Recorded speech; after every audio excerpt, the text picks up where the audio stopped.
Amanda, e aí esse tema agora, né, super curioso aí sobre autossabotagem. E, pessoal, aproveitem, né, para colocar já aqui no chat todas as suas dúvidas. O nosso painel é principalmente para responder a dúvida de vocês. E aí eu já tenho uma pergunta aqui para a Amanda. Autossabotagem, assim, tá entre nós, mas muitos não identificam. Como é que o profissional pode identificar a autossabotagem? Ele consegue fazer isso sozinho? A gente sabe que é muito mais fácil com a ajuda de um terapeuta, mas é possível identificar sozinho que está cometendo autossabotagem? Então, é possível a gente identificar sozinho, né? A gente vai aí se avaliando no nosso dia a dia de trabalho, vendo como é que a gente vai realizando as nossas tarefas, as nossas dificuldades. Então, é possível a gente ir observando os pequenos pontos e estar atento, né? Uma coisa que surge muito aí com a autossabotagem é o medo de errar. É uma coisa assim que eu escuto, inclusive, no consultório. Assim, eu sou psicóloga clínica e já trabalhei em RH também. Então, uma coisa que eu escuto bastante é o pessoal falando: ah, mas e se eu escolher errado? E se eu fizer tal coisa errada? Então, é aquela. Eles acabam se prendendo um pouquinho, entregam as atividades assim, pela metade, às vezes, ou então sabem fazer, mas não estão tão confiantes assim. Então, é interessante ir prestando atenção nesses movimentos, né? Tenho uma tarefa para entregar, sei que consigo, por que não estou fazendo? Por que estou procrastinando? Por que isso está sendo uma questão tão difícil, né? Então, a gente consegue perceber isso ficando atento aí ao que fica mais difícil, a como isso impacta a nossa vida fora do trabalho também. Então, porque o trabalho é onde a gente passa a maior parte do tempo, né? Então, quando a gente começa a levar o problema do trabalho para fora, a gente pode ver aí, né, uma tendência de ficar muito estressado, que vai acabar auto-sabotando a gente no nosso desempenho também. Não E sei aí, se eu consegui te responder. não conseguiu, mas para muita gente que está assistindo aqui, talvez tenha dúvida de o que de fato é autossabotagem. Como que a pessoa. Vamos para o conceito do negócio. O que é a autossabotagem? Como que a pessoa percebe que pode estar cometendo autossabotagem? Então, a autossabotagem é quando a gente age contra nós mesmos, né? A gente vai, como eu falei, a gente sabe da nossa capacidade, mas fica ali naquela insegurança e aí pode estar se sabotando, né? A gente pode perceber isso, por exemplo, no ato de procrastinar mesmo o trabalho, né? É uma coisa que bastante gente reclama, que fica procrastinando, enfim. Por exemplo, eu quero uma promoção até final do ano. Para eu ter essa promoção, eu preciso fazer um curso, eu preciso me matricular em um curso. Bom, eu já tenho onde esse curso acontece, eu já sei o valor, eu só falta ir lá e fazer a matrícula, né? E eu sei que eu preciso disso como um pré-requisito, por exemplo. E aí eu fico, mas vou na semana que vem, vou na próxima. E aí vai adiando aquilo. E isso pode ser um sinal de autossabotagem. Porque com a procrastinação, ela mantém a gente naquela mesma posição, né? Quero uma promoção, mas não estou indo atrás do que eu preciso para conseguir, né? Então, o que acontece? Acaba ficando naquela zona de conforto ali, paradinho. Mesmo que esteja desagradável, ela é confortável. Então, isso pode ser uma autossabotagem. Saber que é capaz, ter ali a faca e o queijo na mão, né? E não dar seguimento naquilo enfim, por medo de sair do conhecido, por medo de estar errando. Esse é uma situação que dá para perceber bem, assim, né? Quando a gente está nos sabotando mesmo. Eu vejo muitas vezes que tem muito a ver com falta de foco, pelo menos assim a percepção que eu tenho. Eu sou uma pessoa que, assim, eu vou ser bem sincera com vocês, é uma coisa que é um exercício diário para mim. Eu tenho uma tendência muito forte a ser procrastinadora, já fui muito na minha vida. E, além de tudo, o procrastinador, até uma vez que eu li, ele é bom em fazer as coisas de última hora. Aí eu fazia as coisas de última hora e dava bom, sempre deu. Então, o que acontece? Aquilo lá só vai colaborando, você vai deixando, vai deixando, vai deixando. Então, assim, é um exercício diário de me vencer, sabe? E eu vejo que às vezes é muito a parte de foco. E eu vejo que não só eu, mas muitas pessoas têm dificuldade em relação a isso. Porque, por exemplo, no meu caso mesmo, assim, você até comentou desses exemplos, não é medo, não é essas outras partes que você falou. O meu é literalmente falta de foco, sabe? Por exemplo, eu sei que eu tenho que sentar a bunda na cadeira. Peraí, gente, que já deu uma rouquidão aqui, muito tempo a gente falando. Pronto. Então, eu sei que é eu sentar a bunda na cadeira, fazer aquele tipo de coisa, mas a gente vai criando desculpas, sabe? E eu vejo muitas vezes que também é pela falta de foco. Parece que às vezes a gente quer fazer muitas coisas e aí acaba não fazendo nada. Mas aí você acha que pode até comentar melhor um pouquinho isso. Isso vai variar, né? Eu sempre comento isso, assim, que cada ser humano é único. Então, vai variar, né? Às vezes a gente está ali procrastinando por outros motivos, né?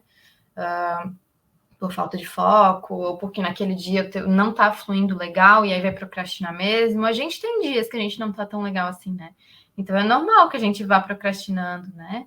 Esse exemplo, assim, que eu dei é uma coisa que acontece sempre, né? Uma coisa atrelada a uma situação. Mas isso pode acontecer muito, assim, por falta de foco, né? Tem gente, às vezes, que perde um pouco ali qual é o sentido daquilo que está fazendo, então é bom estar atento também. É bom a gente estar sempre em contato, assim, fazendo uma análise mesmo de onde a gente quer ir, o que está acontecendo, por que a gente está ali preso naquilo. Então, sim, isso pode estar ligado com a falta de foco, né? Justamente, isso daí pode proporcionar, mas enfim, são casos e casos, né? É sempre bom a gente lembrar que não dá para generalizar tudo quando se trata de ser humano, de psicologia, de comportamento, não tem como fazer uma generalização. Cada um é muito individual, né, gente? Eu vou comentar com vocês que uma das partes que eu consegui resolver isso, por incrível que pareça, eu tenho uma conversa comigo mesmo ali no WhatsApp e todo dia eu escrevo foco, foco, foco. Aí eu leio aquela parte e eu vou tentando fazer, sabe? Tipo assim, meio que conversando comigo mesmo. Porque eu já faço, né? Já faço todo esse processo de autoconhecimento, terapia há muitos anos assim. E no começo, realmente, era muito desafiador identificar. Aí agora eu me sinto aqui no modo de alerta, sabe? Do tipo assim, opa, você tá indo por aí, não. Não faz isso, volta. E é bem interessante isso, porque eu vejo que, assim, especialmente no começo, a autossabotagem ou qualquer outro desafio que a gente tem, acho que é muito difícil a gente identificar. Acho que até por isso o Paulo até comentou, né, como fazer essa identificação. E realmente, eu, assim, que eu consegui identificar foi com a ajuda realmente de uma profissional, porque como assim eu me auto-saboto? Lógico que não. Sim, pois é, a gente não imagina, né? Não, primeiro que eu pensava assim, não, gente, eu não sou trouxa, por que eu vou me auto-sabotar? Não faz sentido. E aí você percebe que é nas pequenas coisas, sabe? Assim, tipo, é no dia a dia, tipo, até coisas pequenas, por exemplo, dieta. Não, segunda-feira começo, beleza. Ai, olha esse docinho que eu tropecei. Assim, mais que impactam no profissional e tal, sabe? Então, assim, esse negócio aí, gente, essa parada de ser humano é muito complicado, é complexo, né? É bem complexo, mas olha que importante que é fazer o processo de autoconhecimento, né? Tu já percebeu agora, né? Tô indo por esse caminho não é tão bom assim, então vamos voltar, vamos pensar de novo. E aí, esse foco cria um hábito, né? Tu vai criando um hábito daquilo de ler e, opa, vamos lá. Porque, tipo assim, por mais que não seja 100%, né? Porque, assim, é muito difícil ser 100% alguém. Mas, assim, querendo ou não, a gente vai melhorando cada dia. E de já não cair naquele lá, porque até o que eu falo, igual, por exemplo, assim, vamos fingir, sei lá, você tem uma rinite.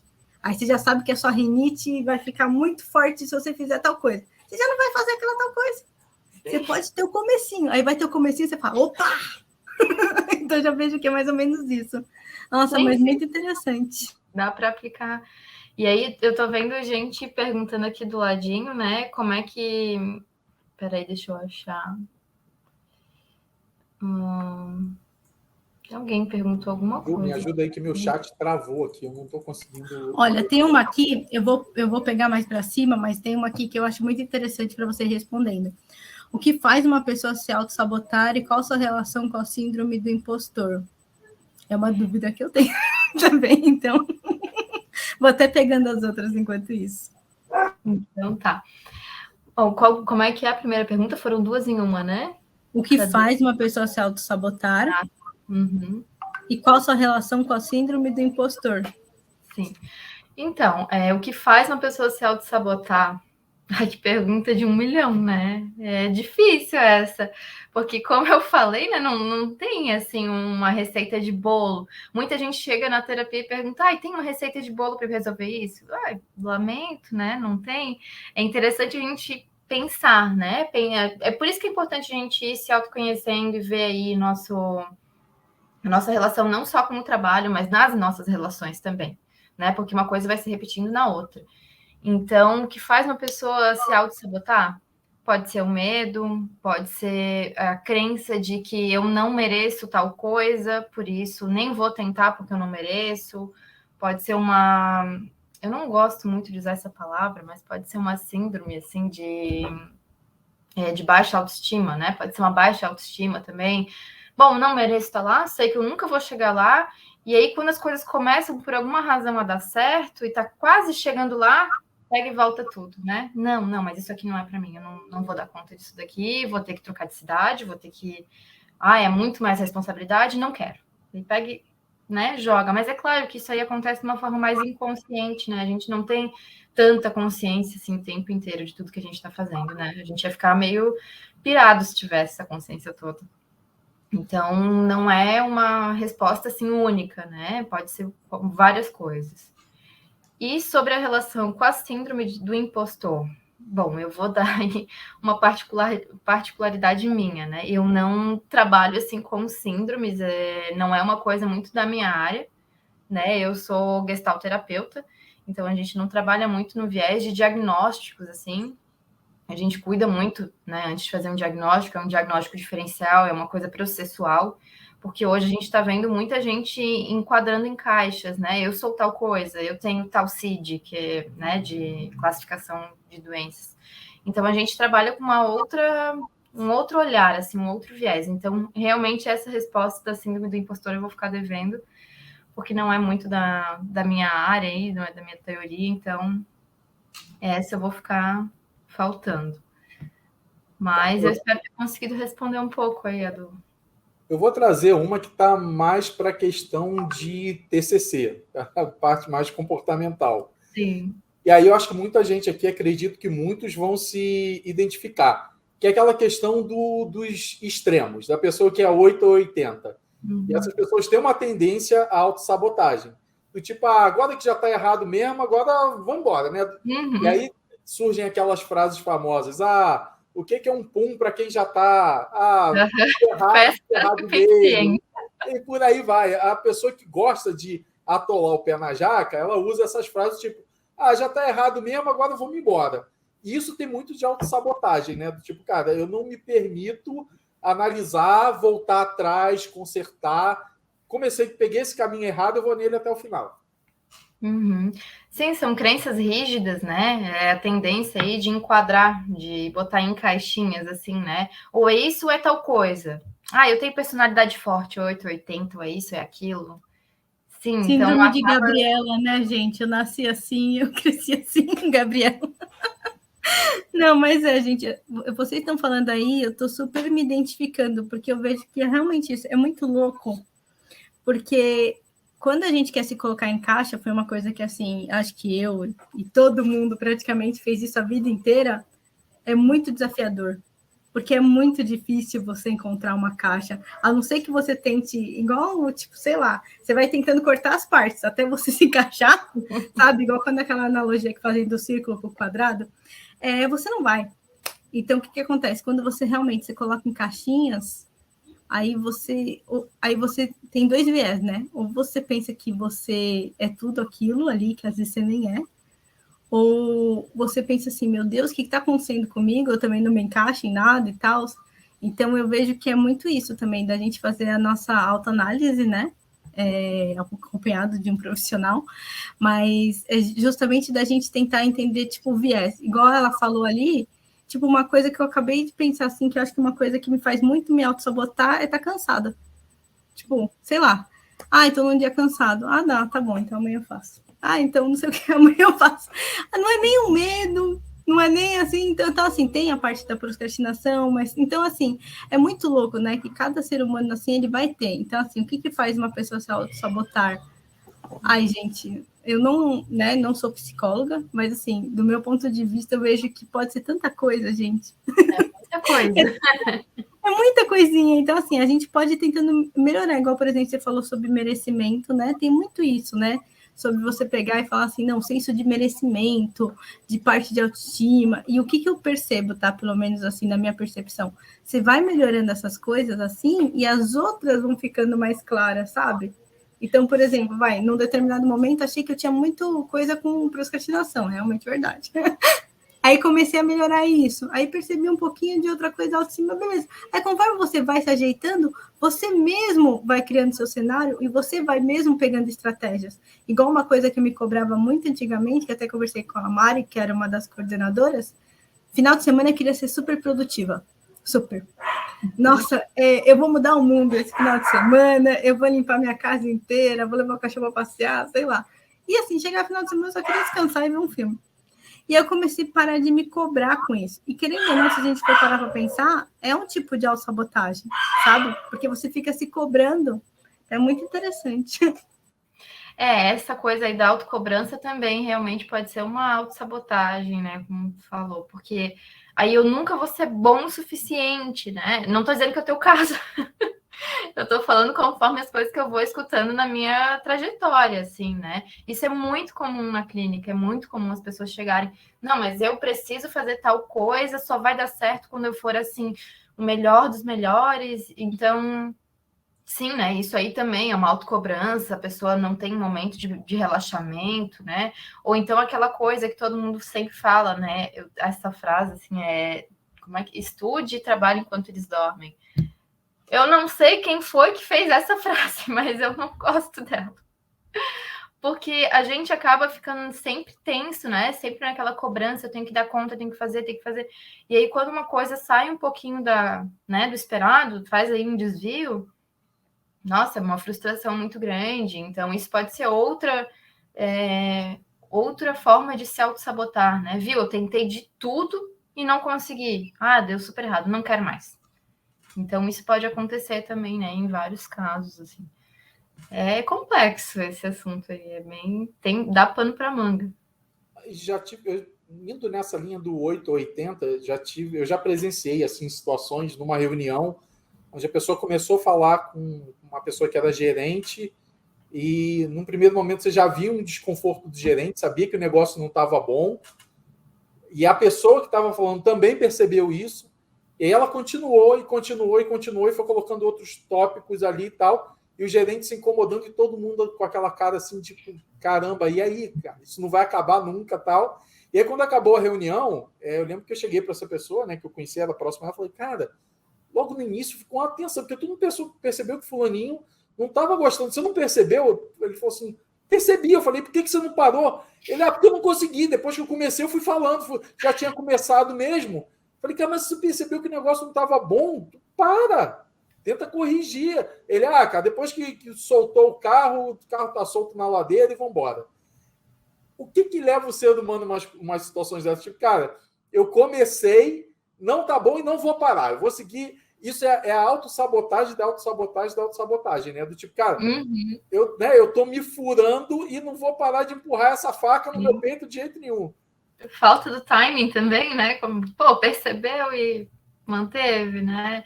Isso aí pode ser também. A gente está jogando alto, né? Tudo muito hipotético, mas pode ser também aquela coisa de não acreditar, né? Não ter confiança. Vou continuar falando mesmo, não tá gostando, mas vou continuar mesmo, já tô aqui. Agora já tá tarde demais para voltar atrás, né? Então, talvez já estava indo meio desconfortável também para aquela reunião, né? Não estava tão confiante também, e aí quando deu ali um contexto, deixa eu me agarrar nisso daqui, que isso daqui é conhecido, né? É seguro. Vou me agarrar e a pessoa não quer me ouvir, mas ok. Enfim, pode ser muita coisa. Pode ser uma pessoa aí também que tem aí um senso de superioridade, né? Eu não sei. Isso são questões que podem acontecer, né? Como assim, fulano não quer ouvir o que eu tenho para falar? Agora mesmo que eu vou acabar de falar o que eu quero falar. Então pode ser isso também, né? A gente, ou pode ser as duas coisas juntas também, a gente é muito complexo. Orgulho, né, gente? Eu vejo muito, muito, muito, muito isso. Às vezes a pessoa ela vê que não está indo pelo bom caminho, ela quer porque quer, porque quer. É tipo, não sei se já assistiram O Senhor dos Anéis. É tipo, My Precious. É tipo isso, gente.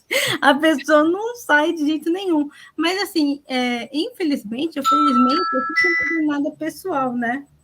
Então, assim, não adianta, né? Às vezes a gente até tenta mostrar, né, para o outro e tal, mas, assim, mesmo ali no ramo da psicologia, tenho certeza que daí deve acontecer ali com o paciente e tal, tá ali na tua cara. Mas enquanto ele não perceber, porque assim não adianta, é a própria pessoa. Igual até, por exemplo, até fazendo um gancho, a Graziela comentou aqui uma coisa, que isso daqui foi o que virou a chave total da minha vida, que é de aceitar como nós somos. Gente, Sim. Como eu demorei 29 anos, eu tenho 30, para fazer esse negócio.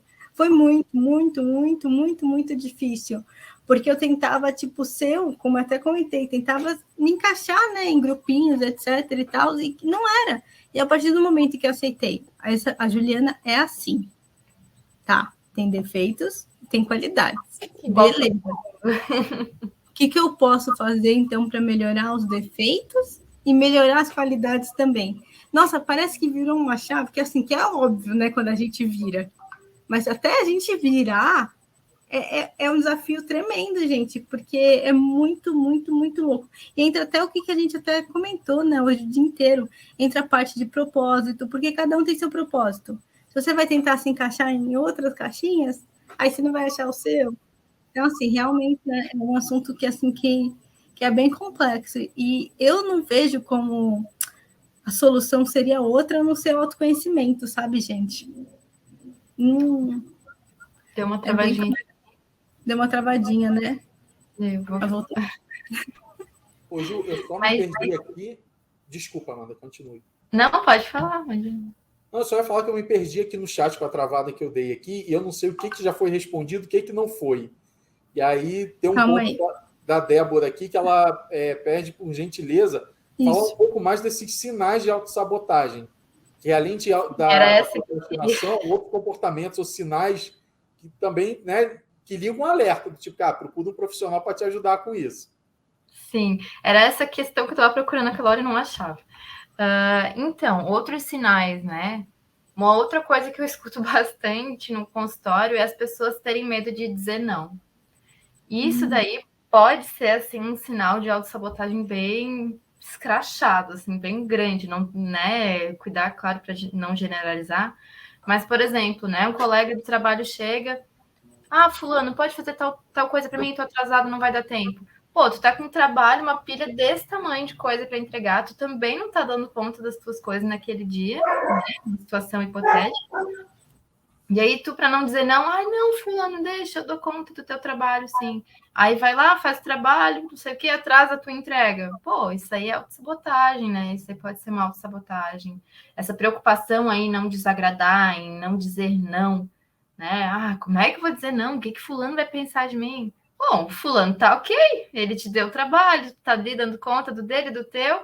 Quem vai ficar para trás é tu que tá aí com medo de dizer não, né? Claro que a gente tem que encontrar aí um equilíbrio para essas coisas, né? A gente não vai sair por aí falando não o tempo inteiro para todo mundo, né?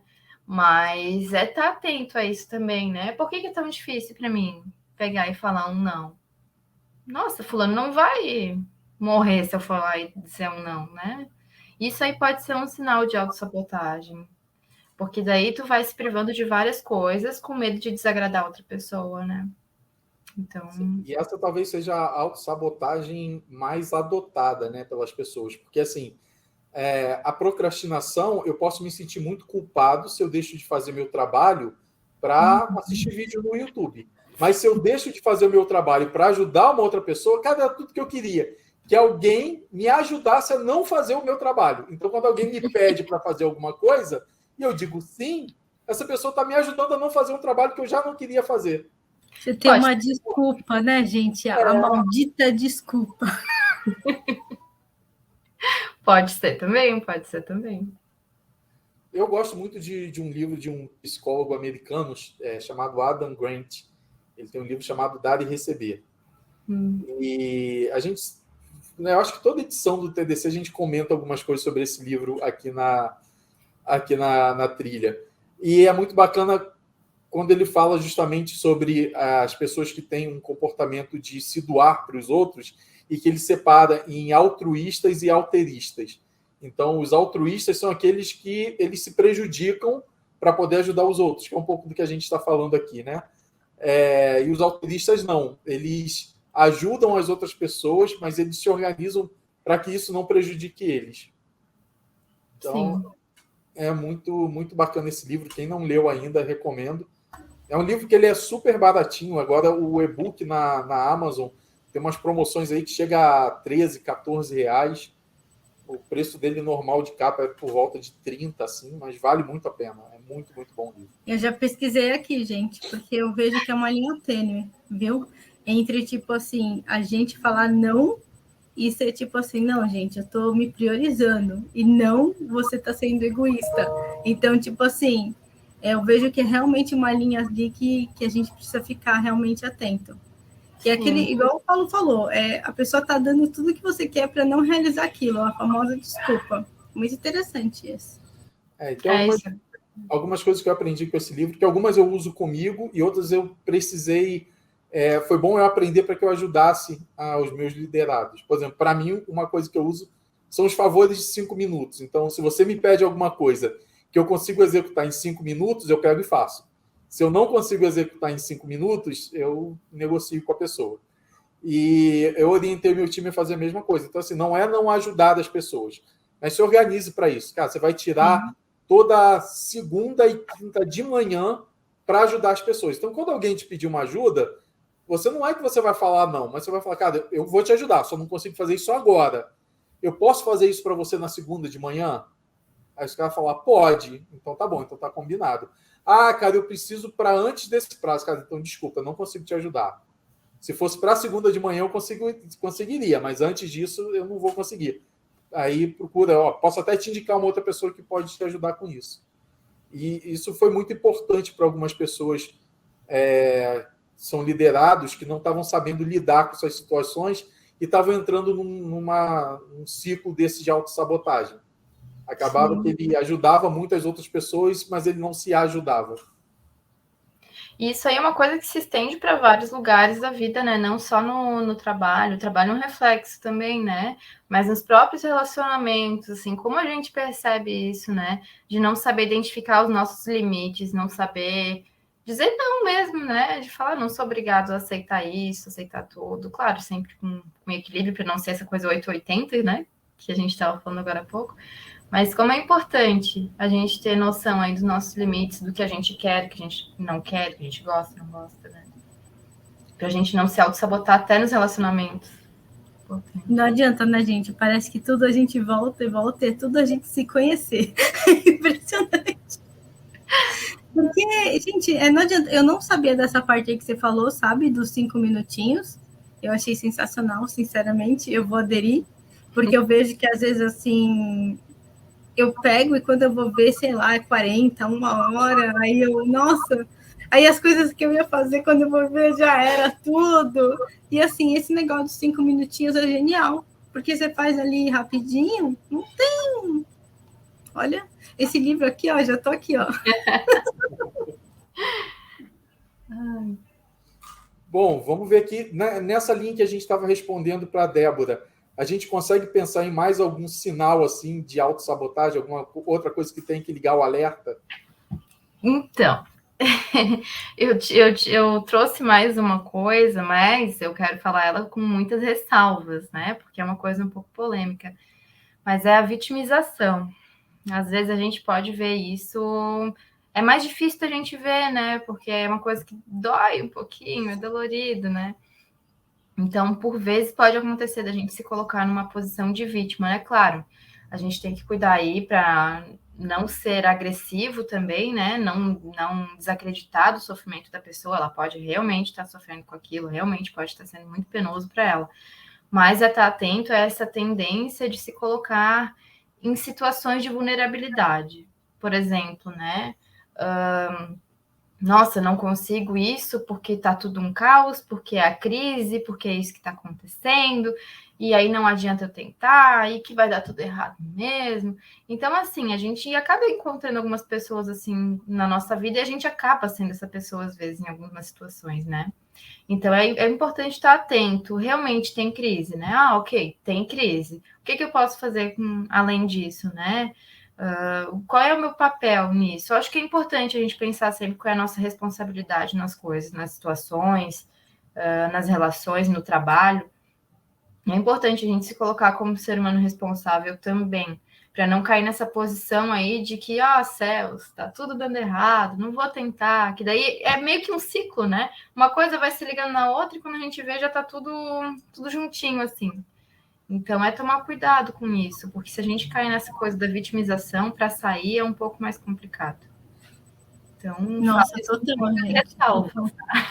Não, sim, não, mas é total o que você disse, porque parece realmente que a gente entra num ciclo, né? Porque, assim, querendo ou não, quanto mais a gente acha que tá tudo ruim, mais a gente vê coisas ruins. Então, assim, aí você fica ali, e aí foi o que você falou, gente, você não sai nunca mais. Até sai, mas demora muito. Então, demora realmente, uma coisa assim que eu tentei aderir nos últimos anos, essa parte que você falou, de autorresponsabilidade, de o que depende de mim, né? É que assim, gente, eu acredito uma coisa que é assim, o que depende de mim, eu vou tentar mudar. Sim. O que não depende de mim, me resta aceitar. Que não tem o que fazer. Então, só que assim, lógico, foi um processo muito longo para chegar nisso. Mas, assim, eu acho que esse senso de autorresponsabilidade é muito importante, sabe? Porque eu vejo que nas empresas isso ocorre com muita frequência. Por exemplo, assim, até de vezes de chegar e falar assim, não, o feedback de fulano não foi correto, porque ele foi mal, ele não sei o quê. Gente, calma aí, peraí. Vamos analisar. Talvez ele possa não ter falado da melhor maneira, mas aí isso é uma responsabilidade dele. Exato. Mas aí o que ele falou? Vamos fazer uma análise. O que ele falou, talvez possa realmente ter alguma coisa para melhorar? Não. Tá bom, então. Então pega por um vídeo e sai pelo outro. Tem alguma coisa? Então você melhora. Então você tenta fazer a sua parte da autorresponsabilidade. O ponto é que você... É que esse daí que é todo... cerne da questão, né? Você não pode se responsabilizar pelas atitudes dos outros, que não depende de você, mas você também não pode falar que as coisas que acontecem com você é responsabilidade dos outros. Exato, é uma linha bem tênue. É uma linha tipo assim, então o que é isso, gente? É batata quente? Vai jogando. Eu sempre falo para mim mesma, né? Isso é terceirizar a responsabilidade. Não é justo, não é justo, porque daí a gente fica numa posição, de novo, muito confortável. Desconfortável, mas confortável, né? Sim, aí entra do tipo assim, não, porque tudo acontece comigo. Não, mas fulano, que a grama do fulano é sempre mais verde. Mas fulano tem sorte, fulano não sei o que, não sei o que lá. Não, gente, para de prestar tanta atenção no fulano, foca. O que você pode fazer para melhorar isso? Não pode melhorar? Tenta outro caminho. Não pode fazer nada a respeito? Aceita, tenta outra coisa. Então, por exemplo, esse é um processo muito importante que eu aprendi muito em relação à parte de luto. Porque luto é uma coisa que você não pode fazer nada a respeito, né, gente? Então, é a aceitação. Agora, por exemplo, assim, um emprego. Você perde o emprego. Você pode fazer alguma coisa a respeito. Também é um luto, né? Assim como relacionamentos também são tipos de luto, né? Uhum. Só que aí o que acontece? Você pode fazer alguma coisa especificamente. Então, peraí. Tá, perdi o emprego, tive autorresponsabilidade, aconteceu tal coisa. Beleza, mas o que eu posso fazer? Isso eu posso fazer. Isso eu posso mandar 15 mil currículos, isso eu posso ir atrás. O que eu não posso, aí entra mais uma parte de aceitação, lógico, que é todo um processo desafiador. Sim. Mas eu vejo assim dessa parte. Sim, mas né? A gente tem que estar se percebendo. É porque é muito complicado a gente se perceber como responsável, né? Eu tô falando isso das coisas que eu escuto, assim. É muito difícil, porque daí tu se coloca numa posição desconfortável. Que daí tu não tem outra pessoa para pegar e falar, mas a culpa é de fulano. Ou então não deu certo por causa disso. Ou, bem na minha vez aconteceu isso. Isso aí, a gente vai fazer isso várias vezes na vida. A gente é humano, a gente faz, né? Faz parte do nosso processo também. Mas é estar consciente para ver se isso vai se repetindo e quais as consequências que isso aí vai tendo. né? Mantém a gente estagnado, não deixa a gente realmente ir para frente. E aí é outra coisa. Por que a gente não está indo para frente? Por que a gente não quer, né, ir para frente?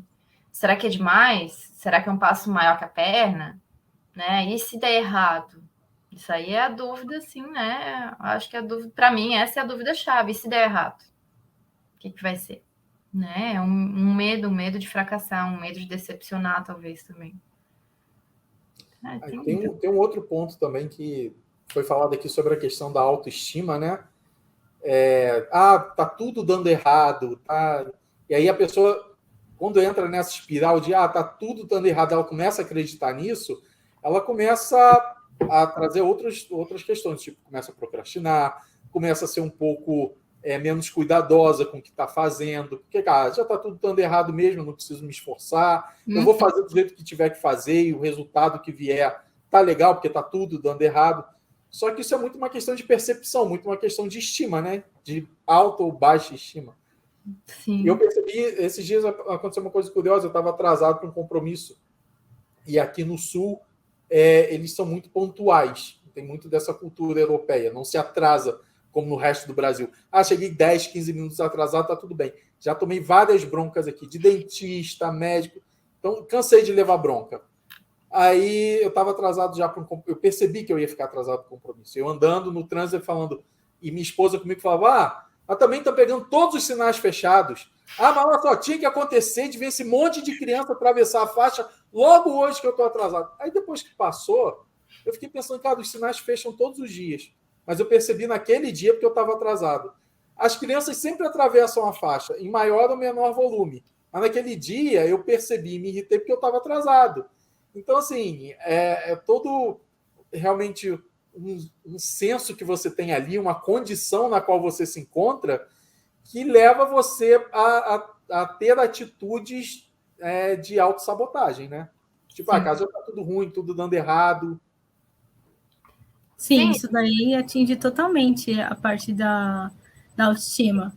Porque, assim, você começa, assim, falando português claro, é tipo, meu Deus, eu sou um lixo. O que eu vou fazer da minha vida?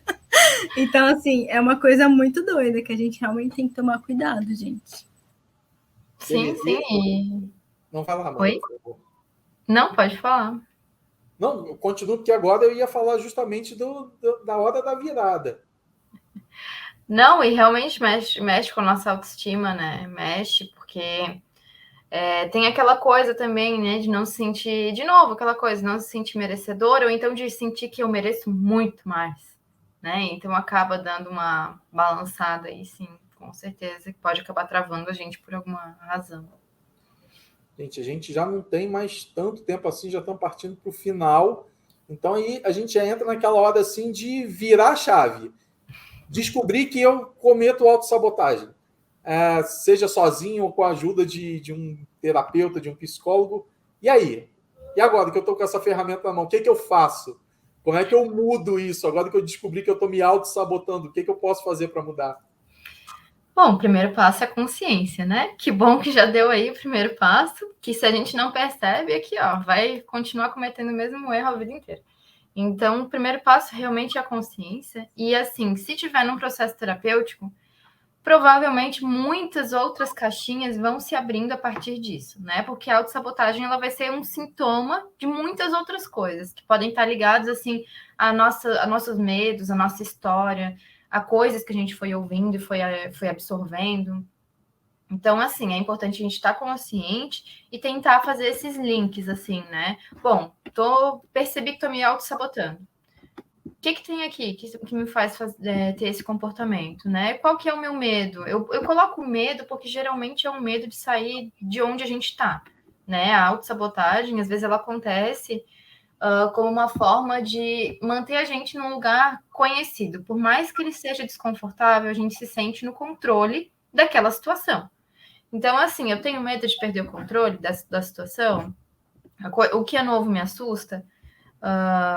Enfim, tô querendo ficar nisso daqui, porque isso daqui já é tão familiar para mim. Não me sinto merecedor disso. Então, são coisas assim que a gente vai se perguntando, que é importante a gente se perguntar e ver como é que vão acontecendo essas autossabotagens, né? Bom, acontece em qual circunstância, em qual contexto, com qual frequência? Acontece sempre que alguém me dá um feedback, por exemplo. Me deu um feedback, eu fico arrasado. E aí é importante a gente ir percebendo isso e vendo o que acontece em seguida, né? Uma linha bem comportamental, né? Aí o estímulo, né? E ver qual é a consequência dele, qual é a resposta. Bom, a resposta é: me mantém nessa mesma posição que eu já tenho conhecimento, que eu já tenho controle, que eu domino. Então, é ir pensando a partir disso, né? Não tem uma resposta, assim, prática, geralzona e para todo mundo. Gostaria muito que tivesse alguma coisa assim mais prática, mas é impossível. Cada um tem uma história, né? Cada um tem uma personalidade. Então é importante a gente vendo o que isso ativa na gente, né? Aí falando da TCC, né? Qual é a crença que pode estar ativando?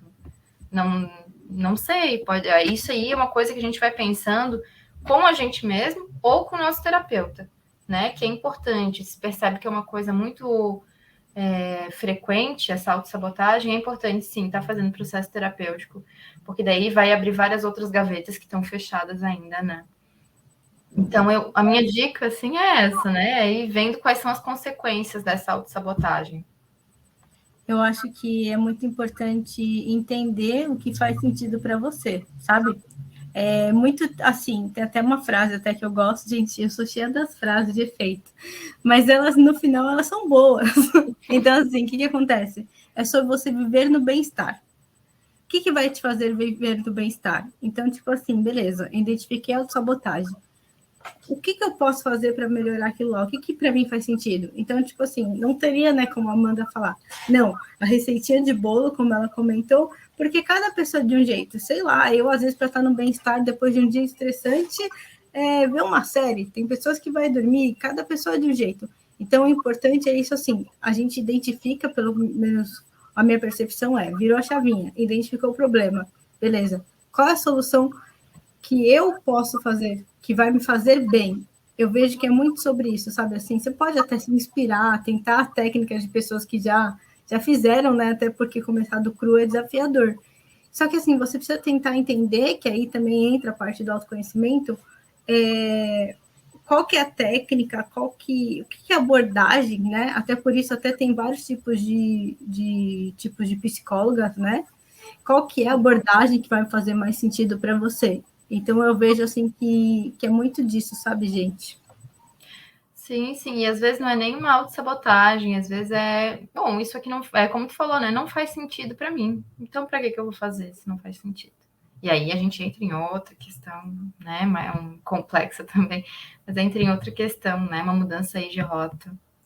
Então, sim, é importante, isso aí também que eu li aqui, alguém falou nos comentários, né, que é importante também aceitar, né, aceitar, bom, realmente tenho momentos de autossabotagem, né? Não pegar um chicote e ficar dando assim, né? Eu sempre uso essa expressão na clínica, porque a impressão que dá é que a pessoa pega e fica se batendo, né? Bom, isso aí também não vai levar a lugar nenhum. Então, a aceitação também é importante.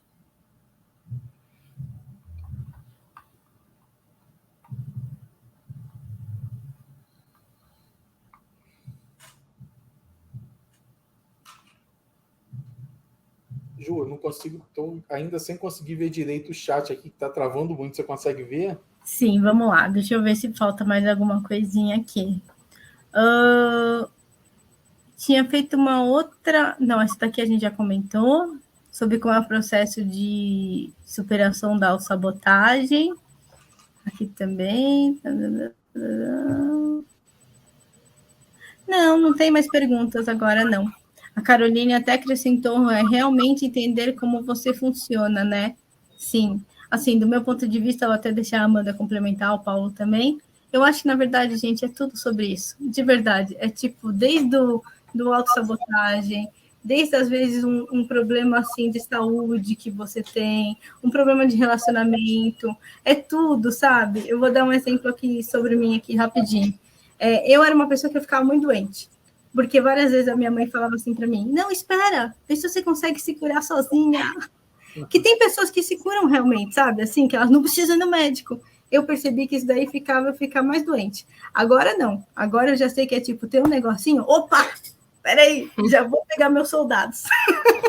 E aí, o que acontece? Era uma coisa muito particular minha, entendeu? Se eu ficasse esperando ali, nunca ia rolar. Então, assim, resumo da ópera, profissional, saúde, autossabotagem, todas essas partes, é tudo você entender como você funciona. Até, se você parar para pensar, até a parte de estudos ali, Felipe comentou de transição de carreira, como que você estuda melhor?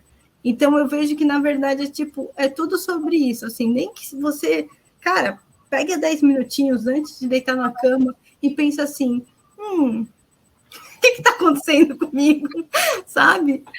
Acho muito importante, mas vou deixar a Amanda e o Paulo complementar.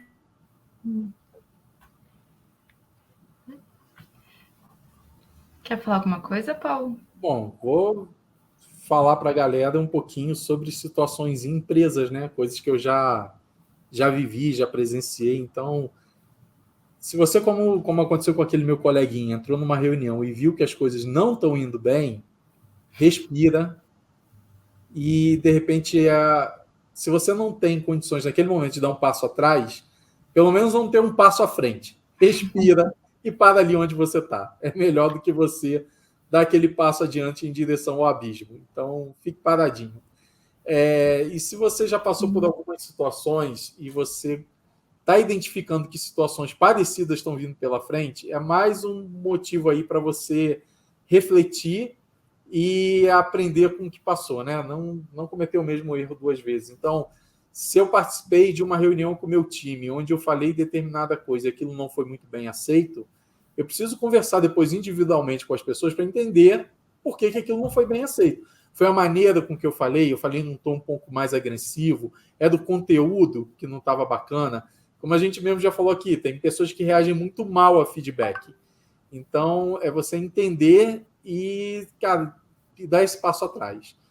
Ou eu não vou cometer de novo, ou vou procurar as pessoas que vão me desculpar por aquilo que aconteceu. Sem naquela de, agora que eu já meti o pé na lama, eu vou atravessar a rua. Então, você não precisa fazer isso. Sim, e aprender com a história, né? Sim. Aprender com a história, aprender os nossos limites. Eu sempre falo isso, né? Aprender os nossos limites aí para...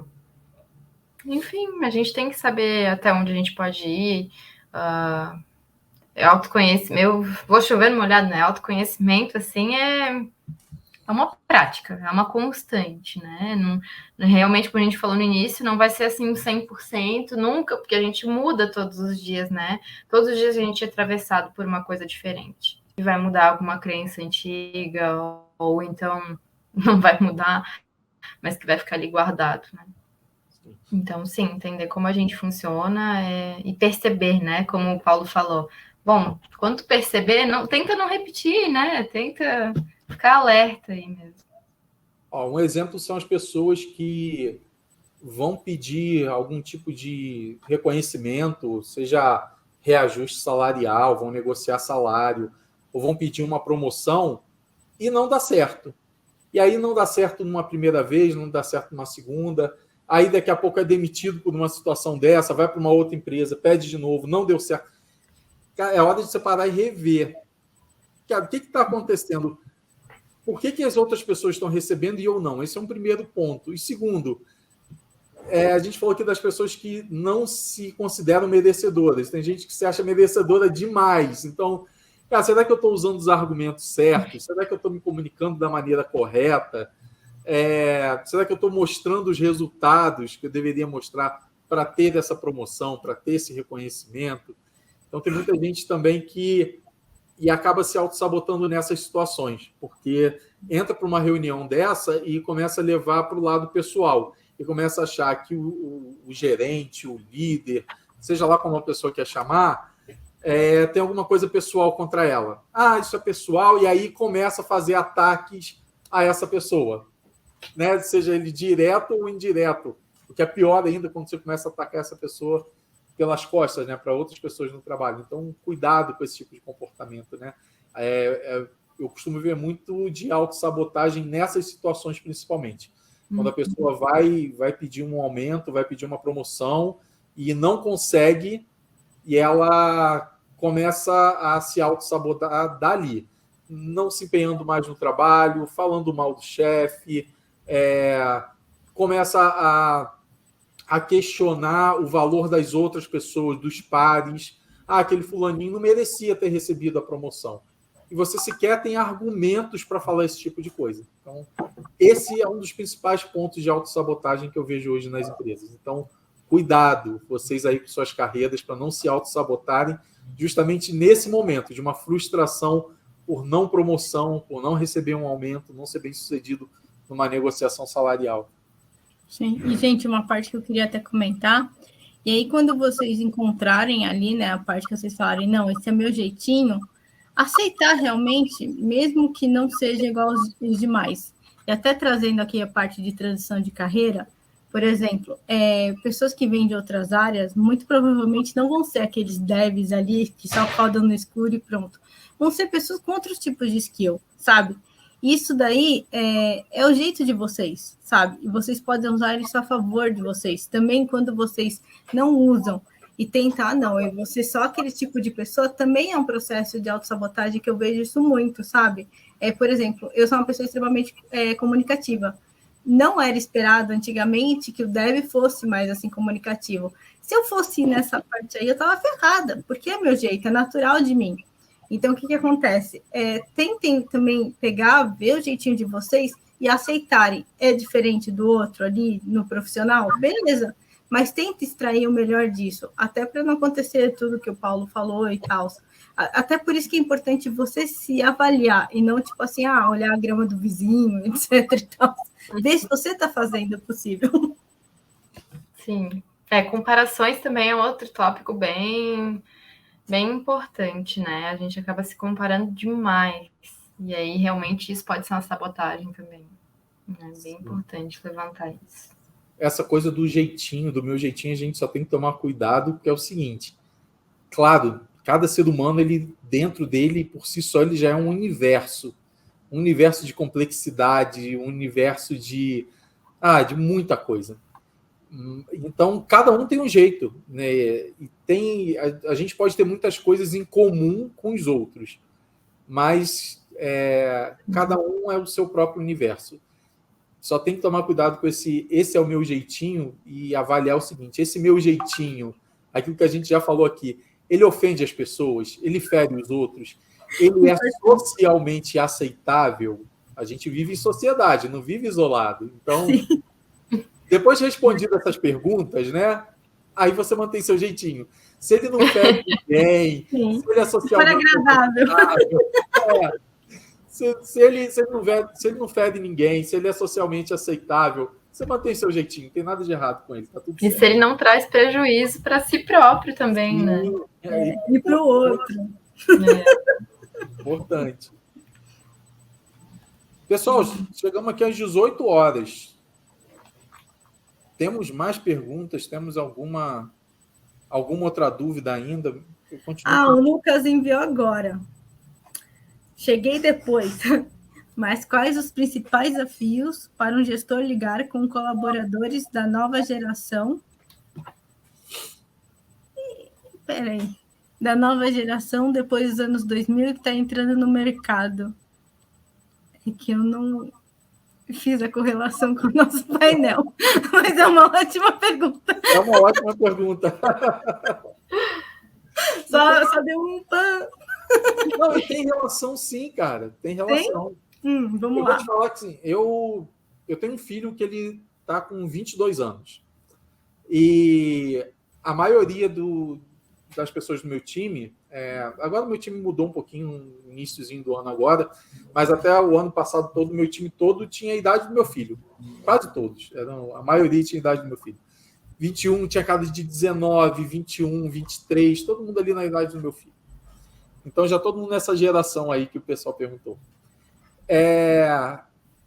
Uma das maiores dificuldades que levavam essas pessoas muito jovens do meu time à autossabotagem era impaciência e o excesso de comparação.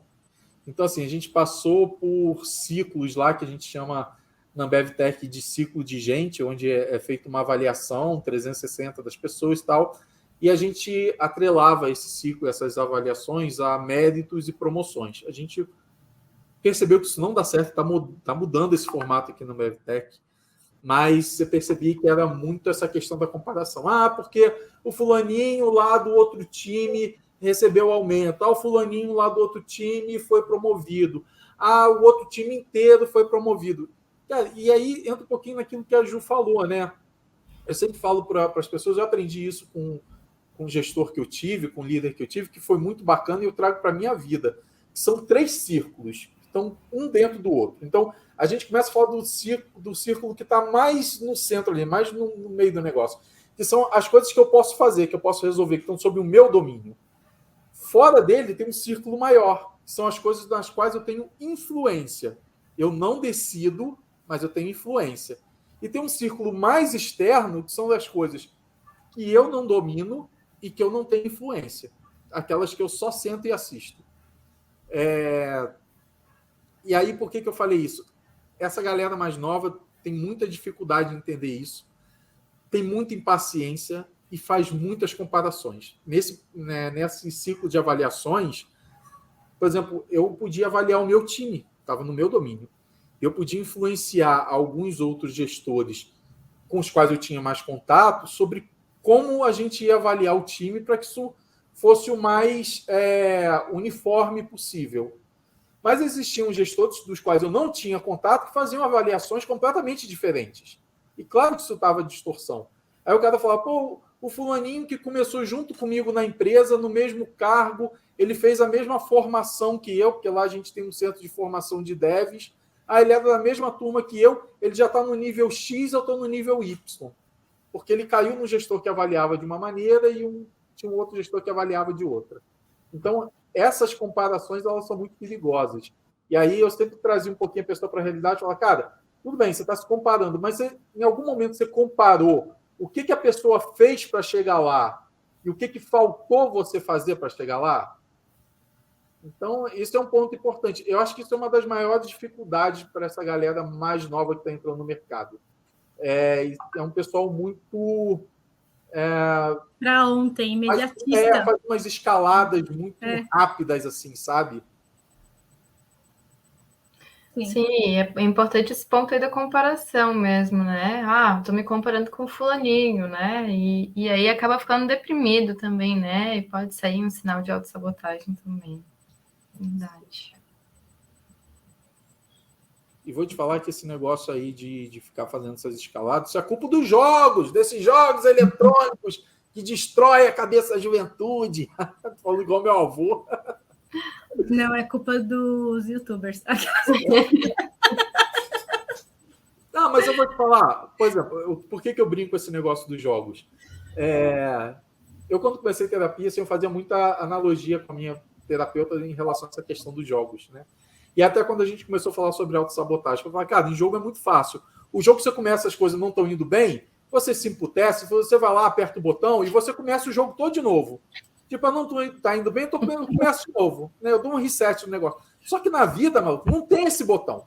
Tu fica procurando, ele não existe o raio do botão do reset na vida. Então você tem que continuar de onde você parou. Não tem esse negócio, vou começar de novo. E eu percebi isso quando eu era novinho, criancinha, que jogava Atari. Eu me irritava, eu ia lá no Atari, metia no botão e começava o jogo de novo. E aí eu falei isso com o meu terapeuta. Eu falei, cara, eu cresci nessa de na vida achar que eu podia começar de novo. E aí por isso que às vezes eu me auto-sabotava, porque eu achava que eu ia poder voltar lá atrás e refazer tudo. E para essa geração que é bem impaciente, o cara hoje ele compra um jogo e ele joga durante o final de semana inteiro, e quando não estuda o resto da semana também, ele joga 12, 14, 18 horas por dia aquele jogo, e ele sobe muito rápido na hierarquia daquele jogo ali. Então ele começa como um soldado de nível 1 e ele pode chegar no nível 73 em 5, 6 dias. Só que na vida também não é assim. Na carreira não é assim. Você, para chegar ao nível 73 lá do teu Call of Duty da vida ou do seu Battlefield, cara, na tua carreira, na tua vida profissional, isso não vai chegar em 4, 5 meses. Isso aí você vai levar 20, 25 anos para chegar lá. E a galera não entende isso, que tem um fator tempo, sabe? Sim. E eu acho que hoje a maior dificuldade dessa galera mais nova é entender a questão do fator tempo. Eu acho total, gente. Eu tenho 2 primos, né, dessa idade assim, e eu falei brincando da parte do YouTube, mas eu acho realmente que também isso daí é um fator determinante, porque eles cresceram, né, a minha geração ainda não, né, que é lá de 90, mas a geração deles já cresceram tendo a internet. Então, eles cresceram com as pessoas, assim, fazendo coisas ali no YouTube, ficando super famosas, super rápidas. Aí, se, por exemplo, eles fazem um cursinho de 3 semanas, eles não estão empregados na maior Big Tech do Brasil, não, vou desistir desse negócio, assim. Então, eles têm dificuldade de entender que é uma construção, que é necessário paciência e tal.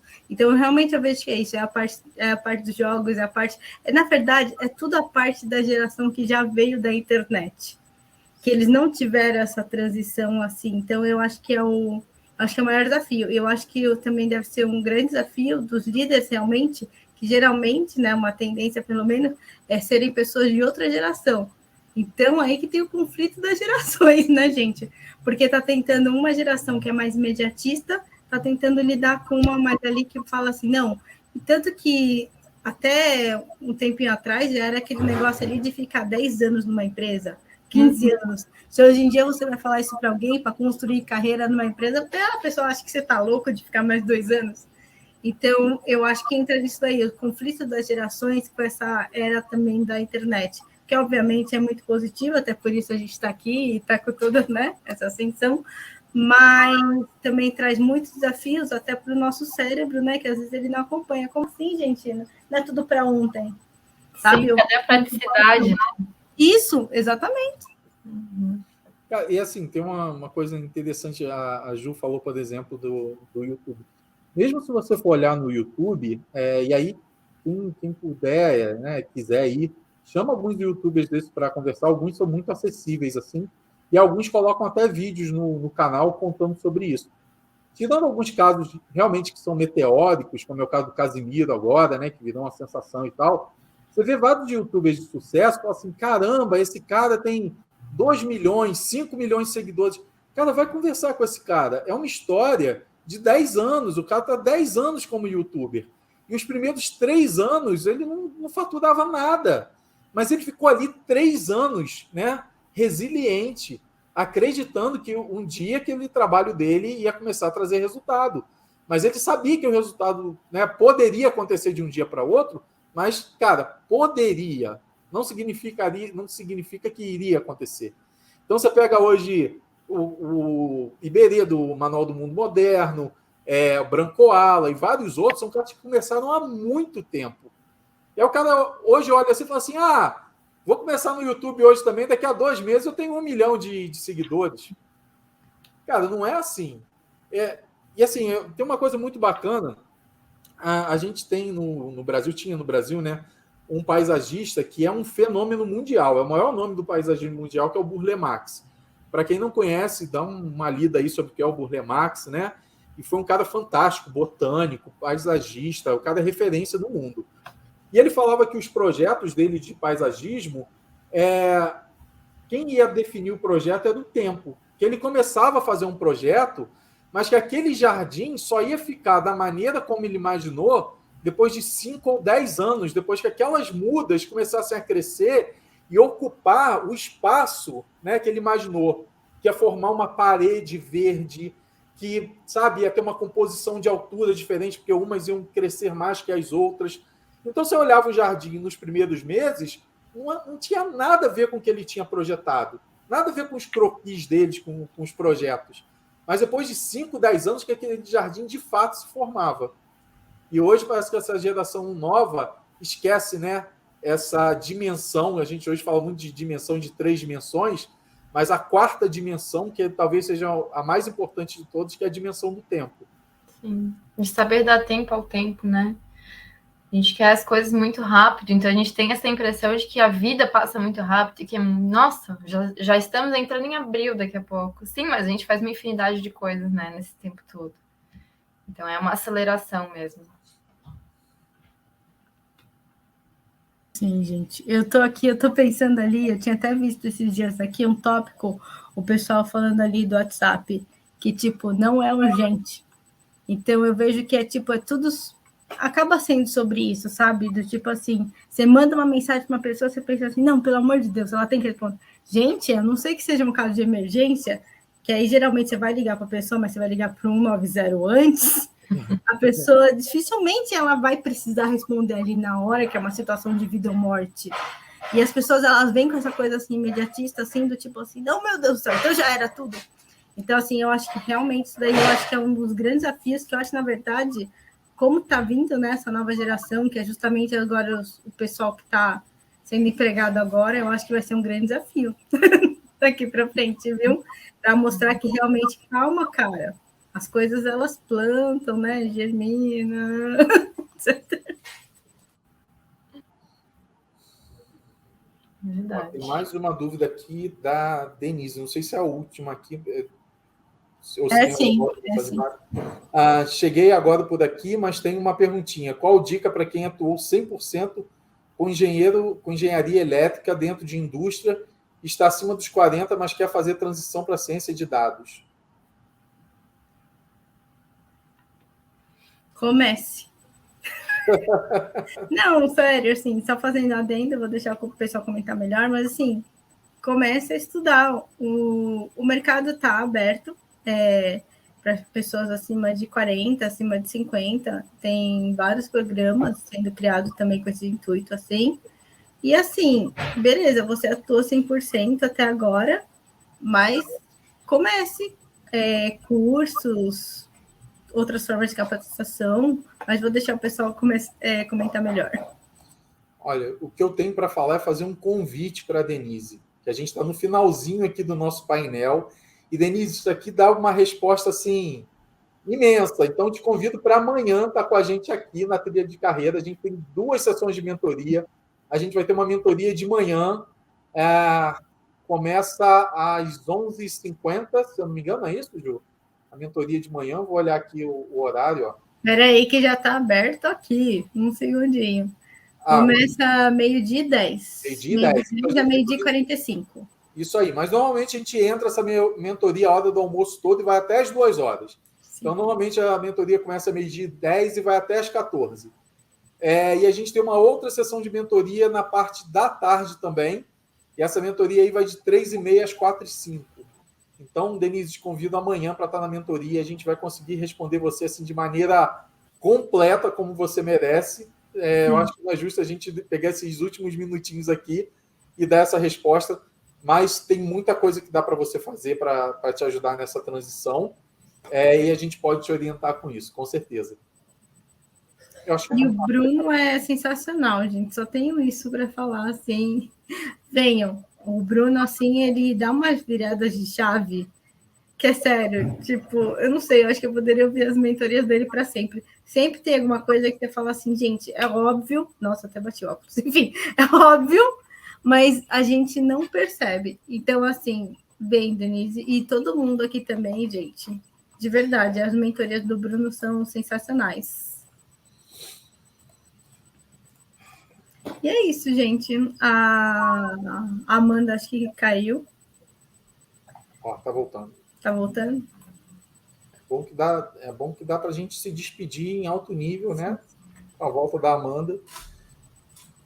E aí, pessoal, enquanto a Amanda vai entrando aqui, só lembrando vocês, esse aqui é o último conteúdo da trilha de hoje, é o nosso painel. O painel ele fecha a trilha do dia, mas já convido vocês para, na sequência, estarem na Stadium, inclusive porque tem sorteios de brinde no final do dia, que são o máximo, de falar que vale muito. Então, visitem o stand dos patrocinadores para participar dos concursos, dos sorteios e tudo mais. E queria agradecer. Não esqueçam de votar. Importante. Sim, não esqueçam de votar. Não esqueçam de votar. É ano de eleições, não esqueçam de votar. Queria agradecer demais a Amanda, que está aqui com a gente para falar sobre esse tema. Importantíssimo para deixar a galera ligada. Gente, não se sabotem, né? Tem salvação. E obrigado, Amanda. Muito obrigado por ter aceito o nosso convite, por estar aqui com a gente.